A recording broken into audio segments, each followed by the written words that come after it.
بسم اللہ الرحمن الرحیم۔ السلام علیکم ورحمۃ اللہ وبرکاتہ۔ حضرت ایوب علیہ السلام کی عمر کے بارے میں مفسرین کی مختلف آراء ہیں۔ اکثر نے آپ علیہ السلام کی عمر 140 سال بتائی ہے، جبکہ ابن جریر رحمۃ اللہ علیہ کے مطابق آپ علیہ السلام کی عمر 93 سال تھی۔ حضرت ایوب علیہ السلام حضرت یعقوب علیہ السلام کے بیٹے ایس کی اولاد میں سے تھے۔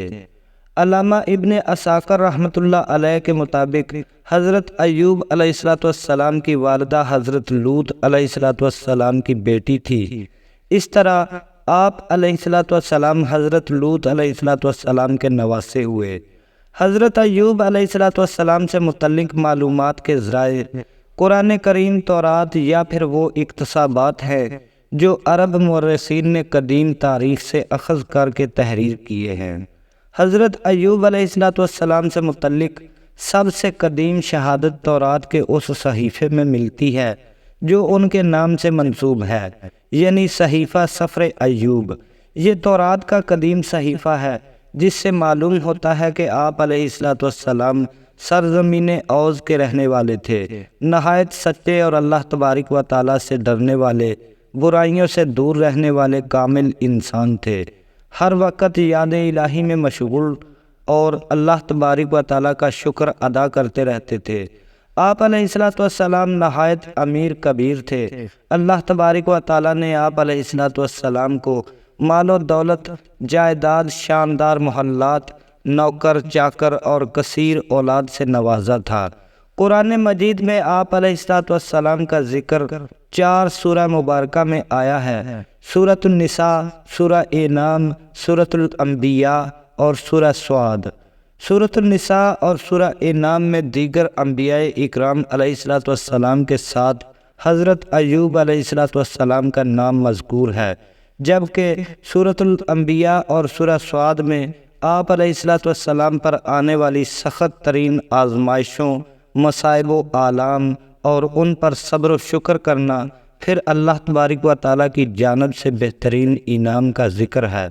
محققین نے لکھا ہے کہ حضرت ایوب علیہ السلام کا زمانہ حضرت یعقوب علیہ السلام اور حضرت موسیٰ کلیم اللہ علیہ السلام کے درمیان کا زمانہ تھا، یعنی تقریباً 1300 اور 1500 قبل مسیح کے درمیان۔ آپ علیہ السلام کی اہلیہ کے نام پر بھی مورخین میں اختلاف ہے۔ کسی نے ان کا نام لیا بنت میشا ابن یوسف علیہ السلام لکھا ہے تو کسی نے رحمت بنت ابراہیم ابن یوسف علیہ السلام لکھا ہے۔ حضرت ابن مسعود رضی اللہ تعالی عنہ نے فرمایا ہے کہ حضرت ایوب علیہ السلام کے 7 لڑکے اور 7 لڑکیاں تھیں۔ آزمائش ختم کی تو انہیں مزید اولاد عطا فرمائی، اور تفسیر طبری کی روایت کے مطابق آپ علیہ السلام کے 27 بیٹے اور 27 بیٹیاں تھیں۔ علامہ ابن کثیر رحمۃ اللہ علیہ فرماتے ہیں کہ حضرت ایوب علیہ السلام کو اللہ تبارک و تعالیٰ نے بہت مال و دولت، زمین و جائیداد، مویشی، غلام اور اولاد عطا فرمائی تھی۔ پھر جب آپ علیہ السلام کو آزمائش میں مبتلا کیا گیا تو وہ سب چیزیں واپس لے لی۔ انہیں طرح طرح کی بیماریاں لاحق ہو گئی اور کوئی عضو صحیح سلامت باقی نہ رہا سوائے دل اور زبان کے۔ ان تمام مصیبتوں اور مشکلات اور بیماریوں کے باوجود آپ علیہ السلام نہایت صابر و شاکر ثابت ہوئے، اللہ تبارک و تعالیٰ سے ثواب کی آس لگائے بیٹھے رہتے اور دن رات ان کے ذکر میں مصروف رہتے۔ آپ علیہ السلام کے پورے جسم پر بڑے بڑے پھوڑے بن گئے جن میں کیڑے پڑ گئے تھے، کوئی ساتھ نہ بیٹھتا تھا، دوست احباب بھی وحشت کرتے تھے، حتیٰ کہ آپ علیہ السلام کو شہر سے باہر ایک کوڑے کرکٹ کے ڈھیر پر ڈال دیا گیا۔ لوگوں نے آپ علیہ السلام سے ملنا جلنا بند کر دیا اور کوئی بھی غم خوار نہ رہا سوائے بیوی کے، جو ان کا بے حد خیال رکھتی اور ان کی خدمت میں لگی رہتی۔ سعدی رحمۃ اللہ علیہ فرماتے ہیں کہ حضرت ایوب علیہ السلام کا گوشت تک جسم سے جھڑ گیا تھا اور ہڈیاں اور پٹھے باقی رہ گئے تھے۔ بیوی باریک ریت لے کر آتی اور ان کے نیچے بچھاتی تاکہ جسم کو تکلیف نہ ہو۔ پھر جب بیوی کو خدمت کرتے طویل زمانہ گزر گیا تو ایک مرتبہ حضرت ایوب علیہ السلام سے کہنے لگی کہ آپ اپنے پروردگار سے دعا کریں تو وہ آپ علیہ السلام کو ان مصائب سے رہا فرمائے گا۔ تو اس پر آپ علیہ السلام نے حیرت انگیز جواب دیا کہ میں 70 سال تک صحیح سلامت رہا، تو کم از کم اللہ کے لیے 70 سال تو صبر کر لوں۔ یہ سن کر بیوی خاموش ہو گئی اور خدمت جاری رکھی۔ حضرت مجاہد رحمۃ اللہ علیہ سے مروی ہے کہ حضرت ایوب علیہ السلام پہلے انسان ہیں جنہیں چیچک اور دیگر جلدی بیماریاں لاحق ہوئیں۔ ابن جریر اور ابن حاتم رحمۃ اللہ علیہ نے فرمایا کہ حضرت انس بن مالک رضی اللہ تعالی عنہ سے مروی ہے کہ رسول اکرم صلی اللہ علیہ وآلہ وسلم نے فرمایا ہے کہ لوگوں میں شدید ترین آزمائش انبیاء علیہ السلام پر آئی ہیں، اور فرمایا کہ آدمی آزمائش میں اپنے دین کے باقدر مبتلا ہوتا ہے، لہذا اگر وہ اپنے دین میں مضبوط ہوگا تو اس کی آزمائش بھی اتنی ہی زیادہ ہوگی۔ بحوالہ قصص الانبیاء ابن کثیر رحمۃ اللہ علیہ۔ ابن ابی حاتم فرماتے ہیں عبید بن عمیر سے مروی ہے کہ حضرت ایوب علیہ السلام کے 2 بھائی تھے۔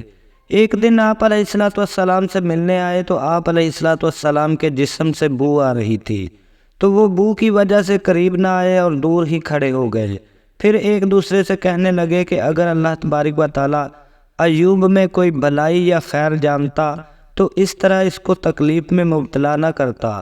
اس بات سے حضرت ایوب علیہ السلام اس قدر غمزدہ ہوئے کہ کبھی کسی بات سے اتنی تکلیف نہ ہوئی تھی۔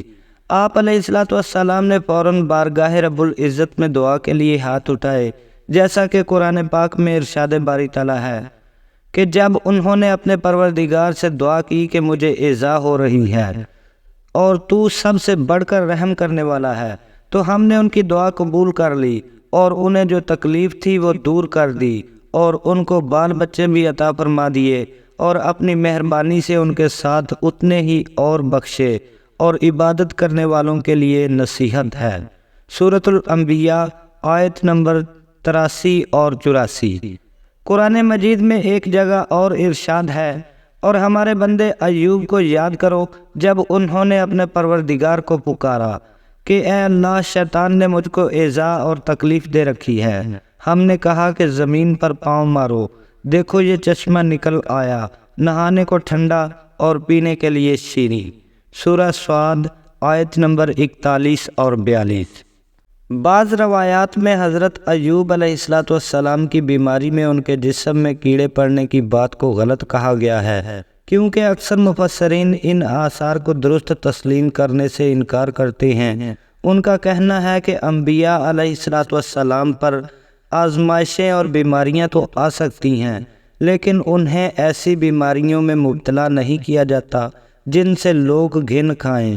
چنانچہ حضرت ایوب علیہ السلام کی بیماری تو تھی، لہٰذا وہ آثار جن میں حضرت ایوب علیہ السلام کی طرف پھوڑے پھنسیوں کی نسبت کی گئی ہے، یا جن میں کہا گیا ہے کہ آپ علیہ السلام کو کوڑے کے ڈھیر پر ڈال دیا گیا تھا، روایتاً اور در آیتاً قابل اعتماد نہیں ہیں، لہٰذا آپ علیہ السلام کے جسم میں کیڑے پڑنے کی بات درست نہیں ہے۔